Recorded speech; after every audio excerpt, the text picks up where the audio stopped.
অনেক dress up get up এটা আমার কাছে খুবই ক্রাশ লাগে। সবাই তো ক্রাশ খাবি, আমি তো ক্রাশ করার মতোই মানুষ। আমি তো একজনই শাকিব খানকে ক্রাশ খাই। ভবিষ্যতে তো সবাই চিন্তা থাকে উপরে যাওয়ার জন্য, চিন্তা থাকে, আমিও ট্রাই করছি, আমিও চিন্তাধারা উপরে যাওয়ার জন্য চেষ্টা করতেছি। উপরে ভাগ্য থাকলে ইনশাল্লাহ হয়ে যাব। আসলে নাহার কর্নার ব্যাপারে কি বলবো, যতই কম বলবে ততই যতই বলবো ততই কম হয়ে যাবে।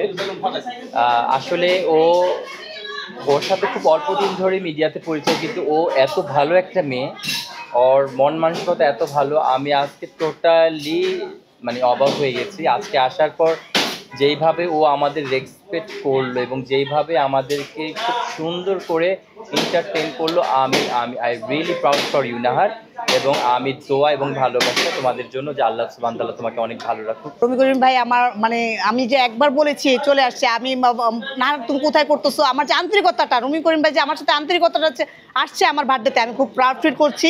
আমি কথা বলতে পারতেছি না, আমি ভাষা হারায় ফেলেছি, কিন্তু আমি মনে করি আসলে উনি আসলে সম্মানকে সম্মান দিতে জানে ভাইয়া, রুমি করিম ভাইয়া। আমিও দেন এটা আমি প্রাউড ফিল করছি। আমি আমি এক্সাইটেড হয়ে গেছি। আমি জানি, আমি শিওর না, আমি যে 7টা বাজে কলা দিছি আসবো, কিন্তু আমি ভাবছি আসবে না, হয়তো তখনও ভাবি না। যখন নিচে আসছে আমি তো গাড়ি খুঁজে পাই না। অনেক ড্রেস আপ গেট আপ এটা আমার কাছে খুবই ক্রাশ লাগে। আমি তো রুমি করিম ভাই যে ড্রেসগুলি পরে এগুলো তো খুবই দামি ড্রেস, কিন্তু আমি ছেলে হলে ঠিকই এগুলি পড়তে পারতাম, চায়ে চায়ে পড়তে পারতাম, কিন্তু আমি তো মেয়ে মানুষ, পরা যায় না। উনি যে ড্রেসগুলি পরে সেগুলো আমার খুব ফেভারিট, ভালো লাগে। রুমি করিম সবসময় বড় বেশি আসে, অনেকে বলেন বড় ড্রেস দিতে, হ্যাঁ বড় বেশি সবসময় জামাই হতে চায়, এটা নিয়ে এটাই তো ভালো। এটাকে আমি বলি, এটা আসলে অ্যাকচুয়ালি রুমি করিম ভাই নিজের সৌন্দর্যটা ধরে রাখে, গেট আপ দিয়ে ধরে রাখে, কথাবার্তা দিয়ে ধরে রাখে, এটা আমার কাছে খুবই ভালো লাগে ড্রেস আপ।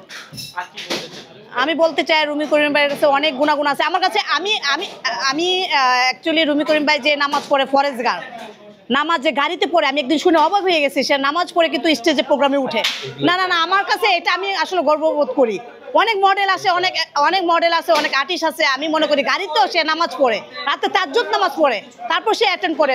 বোঝা যায় ভাইয়া যে 5 ওয়াক্ত নামাজ পড়ে, তাহাজ্জুদ নামাজ পড়ে, অনেক ভালো মানুষ। আমি বলি রুমি করিম অনেক ভালো মানুষ, একটা ভালো একটা বন্ধু হয়ে গেছে, ভালো একটা ফ্রেন্ড। ভবিষ্যতে তো সবাই চিন্তা থাকে উপরে যাওয়ার জন্য, চিন্তা থাকে, আমিও ট্রাই করছি, আমিও চিন্তাধারা উপরে যাওয়ার জন্য চেষ্টা করতেছি। উপরে ভাগ্য থাকলে ইনশাল্লাহ হয়ে যাব। হ্যাঁ, আমি বাপজান সিনেমা করেছি, সেকেন্ড নায়কের ক্যারেক্টার, ওটা আপনি রিলিজ হবে আগামী মাসে। আপনাদের সবাইকে আবারও ডাকবো, আবারও সামনে নিয়ে আসবো, কোনো একটা চাইনিজে বসবো, বসে একটা ডিটেলস জানা দেবো। সবাই তো ক্রাশ খাবি, আমি তো ক্রাশ করার মতোই মানুষ। আমি খাই না, আমি খাই না, বাট আমি তো একজনই শাকিব খানকে ক্রাশ খাই। আর এখন তো রুমি করিম আমার ভালো একটা ফ্রেন্ড, ওর ক্রাশ খাই, ড্রেস আপ গেট আপে আমি ক্রাশ খাই। আমি তো অলরেডি মডেল, অভিনেত্রী, আমি নায়িকা হতে চাই, এটা তো বলা যাবে না।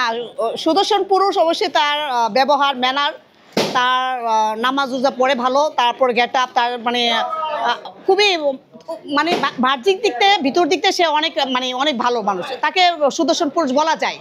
এখন আমি শার্ট খুললে মালা পরে আসবো, এখানে তো সুদর্শন পুরুষ হয় না। আমি সুদর্শন পুরুষ হতে চাই না, কল্পনা করতে পারি না, তোমরা যতই যা বলো না কেন। আমি যেমন হচ্ছে আলহামদুলিল্লাহ, শুকর আলহামদুলিল্লাহ, একদম একটা সাধারণ মানুষের মধ্যে একজন। আলহামদুলিল্লাহ, আল্লাহ সুবহানাহু ওয়া তাআলার সেরা জীব, আলহামদুলিল্লাহ।